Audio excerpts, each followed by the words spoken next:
Oke, saat ini saya bersama dengan Irsan Pribadi Susanto, pemilik dan juga mungkin general manager juga ya bagi Pacific Cesar Surabaya.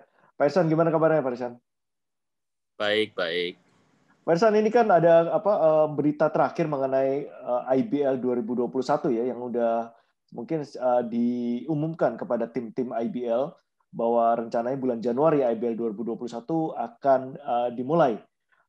Kalau Ya, boleh tahu, bagaimana persiapan? Mungkin komentar pertama adalah konklusi ya dari IBL 2020 dan kemudian bagaimana persiapan Pacific Cesar ke depan untuk IBL 2021 ini? ya bagi saya sih sebetulnya sangat disayangkan IBL 2020 nggak bisa diselesaikan, tapi ya memang demi keselamatan bersama terpaksa liga harus dibatalkan.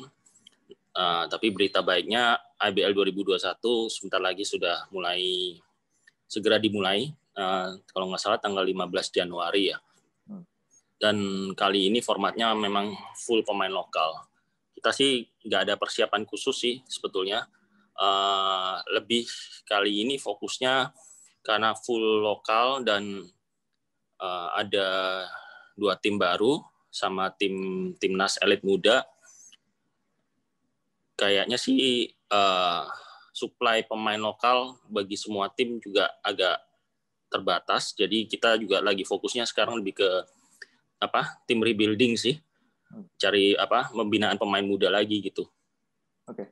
Oh, ini kebetulan Pak Irsan udah langsung menyebut nih masalah pemain ya, dan memang ada Ya, kebijaksanaan untuk IBL 2021 ini di tengah-tengah pandemi ini uh, akan menggunakan seluruhnya pemain lokal untuk di kompetisi IBL 2021 ini.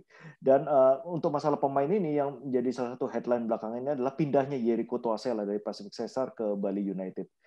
Kalau dari selain Yeriko Toasela, apa Pak Irsan mengantisipasi ada perpindahan pemain lagi keluar dari Pacific Cesar? yang sudah confirm sih Yeriko ke Bali United, terus Wicak ke Pelita, dan Indra Muhammad secara resminya sih kita sudah dealnya sama dengan West Bandit, tapi kemungkinan besar dia akan di-trade ulang ke tim lain. Oke. Ini kan lumayan ini Pak Irsan ya. Kalau melihat dari performa Pacific Cesar di IBL 2020, 3 nama ini kan merupakan kontributor yang cukup besar juga dari barisan pemain lokal nih Pacific Cesar. Untuk istilahnya itu mengatasi ya kekosongan dari kontribusi dari pemain ini, apa yang dipersiapkan oleh Pacific Cesar di IBL 2021 ini? Musim depan itu kan formatnya oleh IBL karena ada 2 tim baru dan semuanya lokal, otomatis kan masing-masing tim kebutuhan pemain lokalnya bertambah. Jadi jumlah pemain binaan dari masing-masing tim diperbolehkan tiga pemain baru dari masing-masing tim, Okay. plus wajib mengambil 1 pemain dari draft. Dan untuk yang pemain binaan 3 ini kita memang sudah ada persiapin sih. Jadi untuk mengganti 3 orang yang keluar itu tadi. Oke. Tapi kalau pemain dari sisi prestasi, sisi target, bagaimana untuk IBL 2021 ini? Apa yang menjadi istilahnya target yang reasonable ya buat Pacific Cesar? Secara realistis kita musim depan lebih fokusnya ke tim rebuilding, karena jujur sih selama beberapa musim terakhir secara komposisi tim memang kita lebih persiapannya kalau itu memang ada pemain asing. Okay. Jadi secara komposisi tim kita memang tidak mempertimbangkan kalau akan ada pandemi COVID ini. Jadi ya kali ini kita fokusnya lebih ke tim rebuilding ya.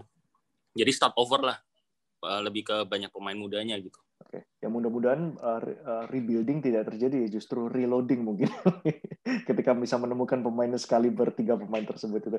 Nah, itu dari sisi pemain. Kalau dari sisi kepelatihan bagaimana visi dari Pak Irsan sendiri?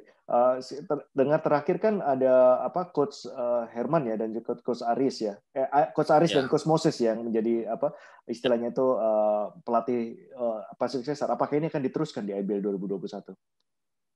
Rencananya sih begitu, karena sebetulnya kalau memang tidak ada kendala pandemi COVID, kita plan awalnya memang waktu itu mau melanjutkan kerjasama dengan David Singleton, tapi karena COVID ini kita sendiri masih ragu apakah pelatih dari asing bisa masuk ke Indonesia dan mendapatkan izin tinggal atau enggak, karena waktu persiapan juga sudah cukup mepet.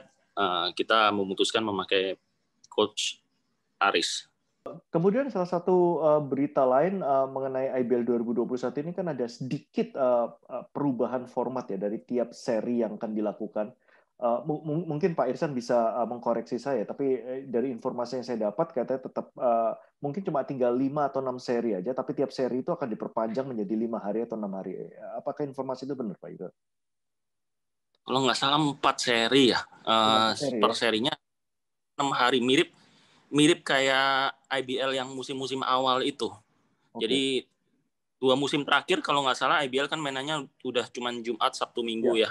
Sekarang kembali lagi ke format sebelumnya, di mana waktu itu belum pakai pemain asing. Waktu itu belum ada pemain asing juga. Jadi mereka formatnya full main 1 minggu. Tujuannya memang mempersingkat liga karena faktor pandemi, dan kalau nggak salah ada bentrok antara dengan kalender timnas dengan kejuaraan FIBA dan lain-lain. Nah, ini untuk mempersiapkan dengan jadwal yang baru ini dan dengan ada 10 tim berarti ya, yang diantisipasi ada 10 tim yang berpartisipasi di IBL 2021 ini, benar Pak Irsan ya? 11. Nah, dari 10 tim 11. ini 11 atau 10 atau 12? 11 plus timnas elit jadi 12 total 12, ya? Kalau nggak salah ya. Oke. Ya. Berarti ada 12 tim yang berpartisipasi di IBL 2021 ini. Apakah kita udah tahu tadi tinggal 4 seri ya, tapi 1 seri lebih banyak. Apakah ada penambahan, umpamanya kayak satu tim bertemu 3 kali dengan tim yang lain, atau tetap dua kali seperti yang IBL 2020? Sepengetahuan saya masih tetap 2 kali. 2 kali ya. Oke. Karena kalau 3 kali kayaknya dengan time frame yang sebegitu pendeknya tidak memungkinkan. Oke. Sudah ada rilis jadwal tentatif? Belum ya? Belum. Pak Irsan, ini dengan waktu yang cukup pendek ini ya, oleh karena yang tadi katanya ada bentrok jadwal dengan jadwal timnas, dan kemudian mungkin ada 1-2 hal lainnya, sehingga hanya terdiri dari 4 seri tiap minggu, dan kemudian ada 12 tim bertanding di sana. Ini kan ada kemungkinan nanti bukan cuma back-to-back game, tapi back-to-back dan to-back game. Mungkin 3 game berturut-turut bisa terjadi gitu bagi satu tim oleh karena masalah scheduling ini. Nah, untuk mengantisipasi satu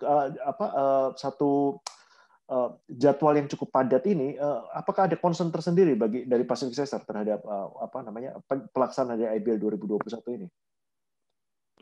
Sebetulnya nggak terlalu sih ya, karena dulunya memang beberapa musim sebelumnya pernah ada jadwal juga yang dimana kita harus main back to back.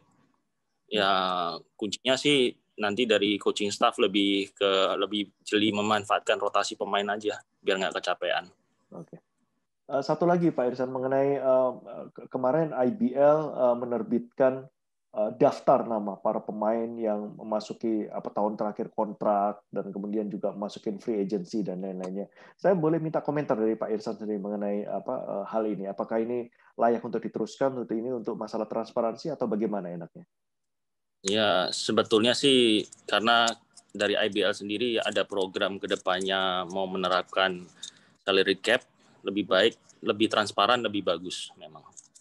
Salary cap dalam mungkin bisa dijelaskan sedikit mungkin bagi para viewer ya, untuk itu dampaknya bagaimana, umpamanya dalam skenario tertentu bagi satu tim, bagaimana salary cap ini? Skenario idealnya sih memang seharusnya ya ada, apabila mau liga IBL ini lebih kompetitif, semua tim harus memiliki budget salary yang kurang lebih serupa. Jadi kalau kejadian yang ada sekarang, beberapa tim mendominasi dengan budget yang cukup besar gitu, dan itu menimbulkan agak ketidakseimbangan persaingan di liga gitu.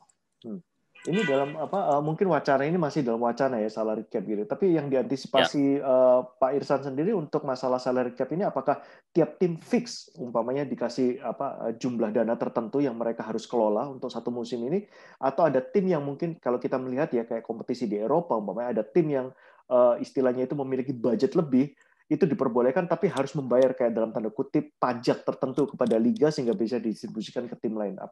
Apa yang diantisipasi oleh Pak Irsan? dengan adanya salary cap sih sebetulnya dari beberapa owner dari tim lain, mereka juga ada faktor kekhawatiran mengenai transaksi under table yang dimana itu wajar. Pasti menurut saya untuk awal-awal penerapan awal-awal kemungkinan besar tetap akan ada yang terjadi. Tapi ya saya sih intinya mau diterapkan yang mana aja, saya sih support. Tujuannya kan memang membatasi pengeluaran semua tim. Jadi masing-masing tim ini bersaingnya bukan murni karena siapa yang punya budget lebih besar, tapi lebih ke kejelian mengelola pemain gitu.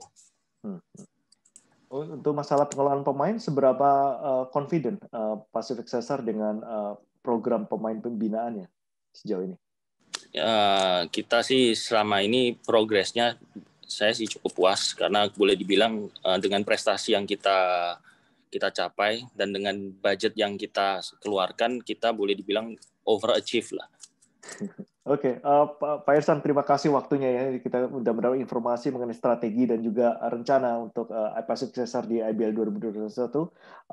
Semoga sukses kampanye di IBL 2021 dan juga ini juga sampaikan juga bahwa selama ini saya juga mendapat kesempatan menginterview beberapa pemain juga ya yang mungkin sudah tidak berada di Surabaya lagi, tapi mereka selalu merujuk bahwa Pasifik ini merupakan satu tempat di mana mereka dulu memulai belajar main basket dan kini bisa menjadi pemain mungkin level nasional bahkan pemain timnas gitu. Jadi ini merupakan bagi para fans basket harus mengetahui bahwa salah satu sumber dari perkembangan pemain basket bisa dirujuk kembali ke Pacific Cesar ini Surabaya.